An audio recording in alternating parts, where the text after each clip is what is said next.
Good, thank you. All right, I just thought I'd give you guys a few things to think about tonight. I'm an industrial designer, and I'm also the senior collab fellow down at the warehouse. Many times designers are given a problem based on the last presentation you saw. We sometimes are brought in at the 11th hour to put the skin on the product. Matter of fact, the word that just put a skin on it is sort of the last thing a designer wants to hear. What you really want to hear when a client comes to you is have us go out and talk to the end user to find what they really need to have made.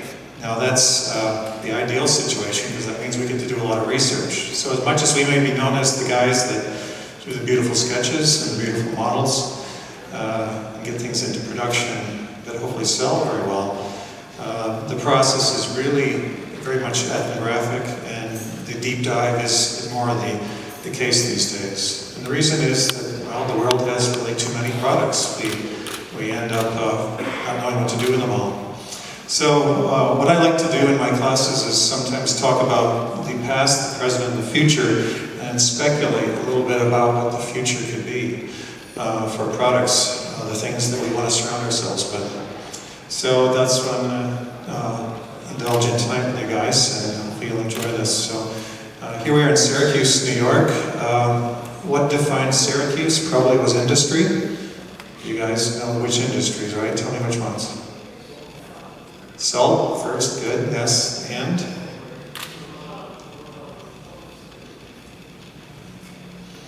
On the site of the Center of Excellence, there used to be a white factory that built almost every typewriter that ever was sent around the world. Smith Corona. Another one? Carrier Dome. Do they still manufacture air conditioners here in Syracuse? They don't. Okay. So, the past of manufacturing, the present, what's manufactured in Syracuse now? Besides dinosaur barbecue sauce.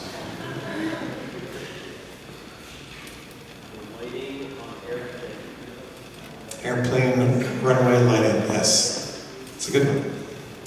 Okay, so we could go with a few more, but the point I'm making is that manufacturing still exists here in Syracuse, and there are factories around our area. There's also a lot of dairy worlds, like the yogurt champion of the world now, right, with Chobani and all these others.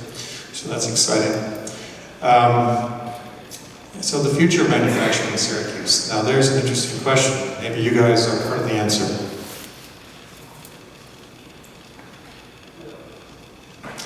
So we're really good at designing things for people. Well, maybe we're too good. We've taken this to the point where we have almost disposable clothing. If you go to the mall, you can spend less for a t-shirt than for a hamburger. We can we can design whole experiences.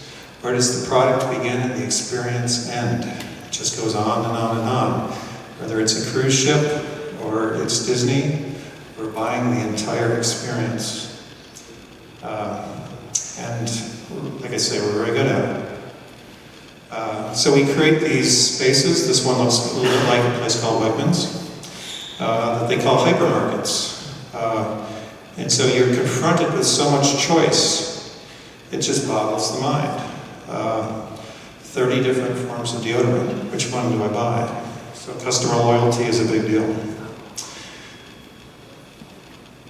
Of course, not all of these products are made here in Syracuse. They're coming from all over the world. So the famous sea containers stacked as high as we can put them on ships is an interesting thing. We look at these and we say, well, what could be inside those? Where did that ship come from? You know, what possibly is going on here? What we do know is that we're really good at moving things all over the world at this point, because energy is fairly inexpensive. Now we can say through technology we'll solve the energy crisis, or we could say we may eventually run out of oil, and there's another design challenge for all of us. So we're maybe somewhere in the middle here. So the next 100 years, oh by the way, the time in which your career is going to play out is going to be very interesting. There's going to be some good challenges for you guys. Can we live BP or beyond petroleum? But in the meantime, we're still able to drink water from Fiji or eat apples from Washington State. And I think we do have water in Syracuse and apples in Lafayette, but in the meantime, we can get them from other places. And we can dig cheap coal, we can eradicate mountains in West Virginia.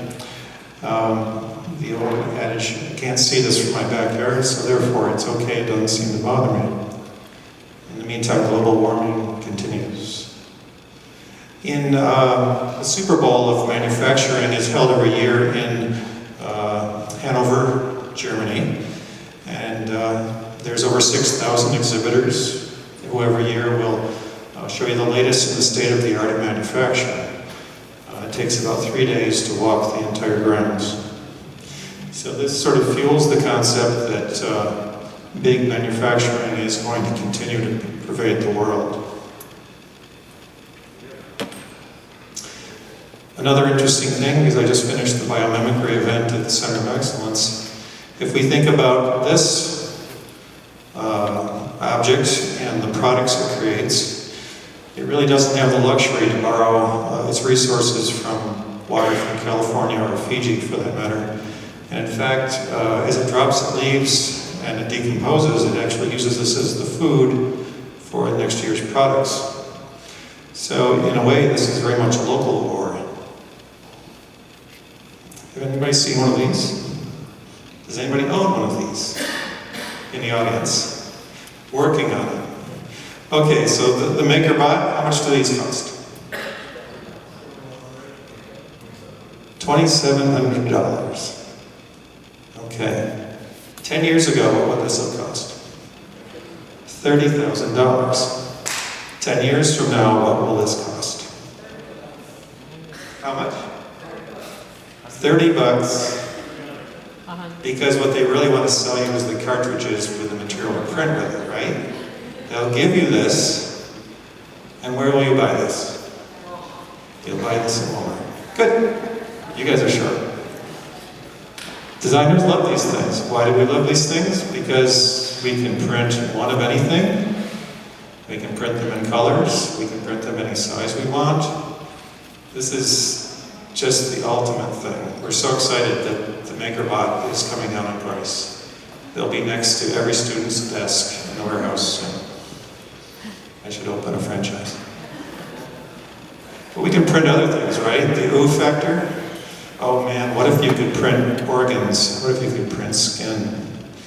How exciting would that be? The merging of science and design will all look totally different in a year from now.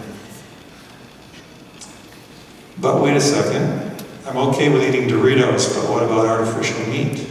If they can print meat at Wegmans, what color or texture do I even need to go to Wegmans if I get the right cartridge at Walmart? Does this look tasty to you guys? I see a no.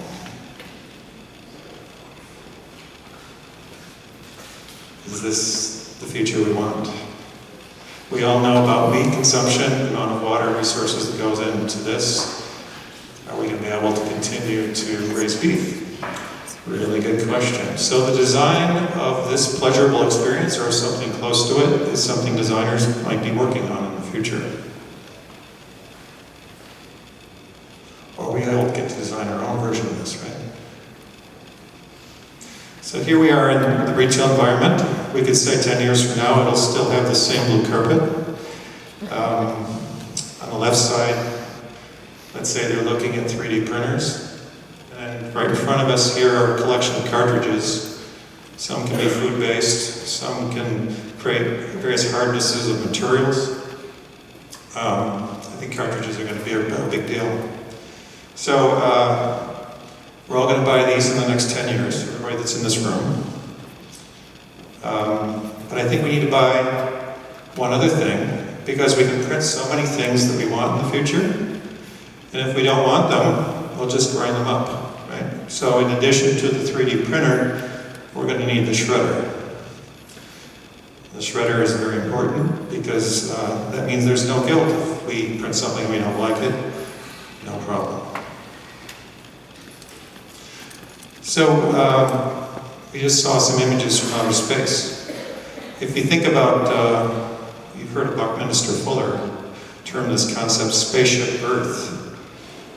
Now before that, no one had really thought about the Earth as this sort of self-contained object hurling through space.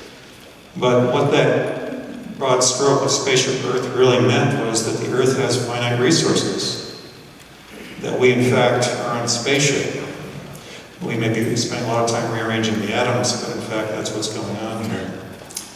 We can't, well, beyond these things, we can't escape our own Earth. So if we were to spend 2 or 3 years on a trip out into space, it could be that the little fabricator, the little MakerBot that we've got, is going to be fairly important. We're already seeing very personal things happen. If you got a crown put on a tooth recently, they didn't have to send it away anymore, right? 3 hours later, they just produced it behind the third door on the left. And sure enough, for the most part, it kind of fit. The way we acquire objects, what we expect, and this is really coming at us very, very quickly. So right now, it appears that these are these fun events, these sort of almost science fair, people dabbling with various platforms, people building things, that this really has no connection to what goes on in Hanover, Germany every year. But my prediction is that this is in fact where the design of things is really going. And it could be that in the future, designers really aren't so worried about production. And we'll have a vision for something, upload it to the cloud, and let other people decide to either fabricate it within arm's reach or not. So that's my little tale for today, something for you guys to think about. And thank you very much.